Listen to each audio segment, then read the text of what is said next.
YSR Congress party 13 సంవత్సరాలు పూర్తి చేసుకొని 14వ వసంతంలో అడుగుపెట్టినటువంటి ఈ శుభ సందర్భంగా వైఎస్ఆర్ కాంగ్రెస్ పార్టీ శ్రేణులందరికీ కూడా శుభాకాంక్షలు తెలియపరుస్తూ ఉన్నాను. మన గౌరవ ముఖ్యమంత్రి వర్యులు మన పార్టీ అధ్యక్షుల వారైనటువంటి శ్రీ వైఎస్ జగన్మోహన్ రెడ్డి గారు 14 సంవత్సరాల క్రితం ప్రజలకు సేవ చేయాలి, ప్రజలకు మంచి పరిపాలన అందించాలి,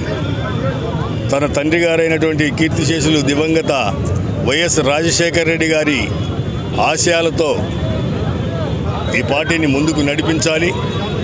వారి అభివృద్ధి ప్రజల సంక్షేమం ఏ రీతికైతే వారు ఆకాంక్షించారో అదే ఆకాంక్షలతోటి అంతకన్నా మిన్నగా ప్రజలకు సేవను అందించాలనేటువంటి ఒక లక్ష్యంతో ఈ పార్టీని ఏర్పాటు చేయడం, దాన్ని అనతి కాలంలో